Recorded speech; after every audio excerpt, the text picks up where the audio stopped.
السلام علیکم ورحمۃ اللہ وبرکاتہ۔ غرام قدر سامعین و معزز ناظرین، چند احباب کے توسط سے یہ بات معلوم ہوئی کہ ہمارے رفیق دوست و درسی ساتھی حضرت حافظ فیضان صاحب دامت برکاتہم العالیہ نے پچھلے دنوں اپنی تقریر میں بخاری شریف کی ایک حدیث بیان کی ہے، جس پر رافضی یعنی شیعہ فرقہ سخت سیکھپا ہو گیا ہے۔ انہوں نے سوشل میڈیا پر حافظ صاحب کے خلاف پروپیگنڈا جاری کیا ہے اور آئے دن فون کالز کے ذریعے حافظ صاحب کو طرح طرح کی باتیں سنائی جا رہی ہے۔ میں ذاتی طور پر مصروف ہوں، جیسا کہ آپ سب حضرات بخوبی جانتے ہیں کہ اس وقت ہمارے مدارس میں تعلیمی نصاب کا درمیانی سال چل رہا ہے، لیکن اس کے باوجود ساتھیوں کے بار بار اصرار پر اور کچھ دوستوں کی جانب سے ریکارڈنگز دکھائی جانے پر میں نے وقت نکال کر مکمل معاملہ سنا اور دیکھا۔ اس پر میں چند باتیں آپ حضرات کی خدمت میں پیش کروں گا۔ پہلی بات یہ ہے کہ حافظ فیضان صاحب نے جو حدیث شریف بیان کی ہے وہ بخاری شریف کی صحیح حدیث ہے اور یہی عقیدہ اہل سنت والجماعت کا ہے۔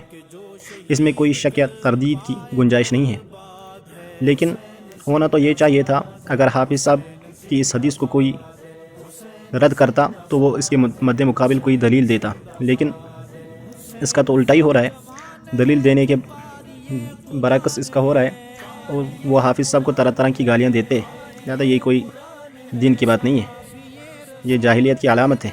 گالیاں دینا جاہلوں کا کام ہے، لہذا ایسا کرنا مناسب نہیں ہے۔ دوسری بات یہ ہے کہ شیعہ حضرات کا دین اسلام سے کوئی تعلق نہیں ہے، کیونکہ محمد عربی علیہ الصلوۃ والسلام نے ان کے بارے میں ارشاد فرمایا ہے۔ مسند احمد جلد 1 اور صفحہ نمبر 103 کی روایت ہے۔ حضرت علی رضی اللہ تعالیٰ سے روایت ہے کہ نبی علیہ الصلوۃ والسلام نے ارشاد فرمایا، آخر زمانے میں ایک قوم ظاہر ہوگی جس کا نام رافضہ ہوگا، وہ اسلام کے اصول و فروع کو ترک کر دیں گے۔ یعنی اس حدیث سے پتہ چلتا ہے کہ شیعہ حضرات کا دین اسلام کے ساتھ کوئی تعلق نہیں ہے۔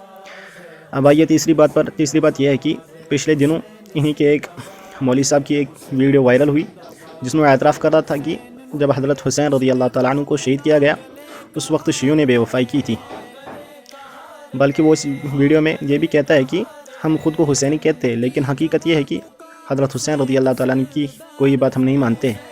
لہذا اگر تاریخ اٹھا کر بھی ہم دیکھیں تو ہم دیکھتے ہیں کہ حضرت حسین رضی اللہ تعالیٰ عنہ کو شہید کرنے میں شیعوں کا ہاتھ ہے کہ نہیں۔ حضرت حسین رضی اللہ تعالیٰ عنہ کو اصل میں شہید بھی ان لوگوں نے ہی کیا اور پھر خود ہی یہ ماتم کر رہے ہیں، لہذا یہ باتیں تو ٹھیک نہیں۔ خیر چھوڑے ان باتوں کو، اس پر زیادہ گفتگو کی ضرورت نہیں ہے، یہ تو تمام لوگوں کو پتہ ہے کہ شیعہ حضرات نے قتل کیا تھا کہ نہیں۔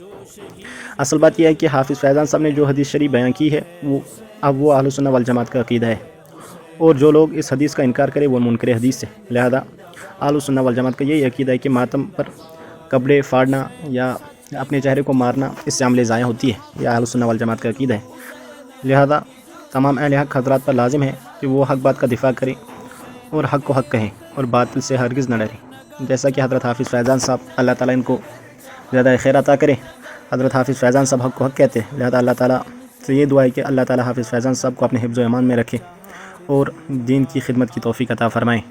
آمین۔ امید ہے کہ آپ کو میری بات سمجھ میں آئی ہوگی۔ السلام علیکم ورحمۃ اللہ وبرکاتہ۔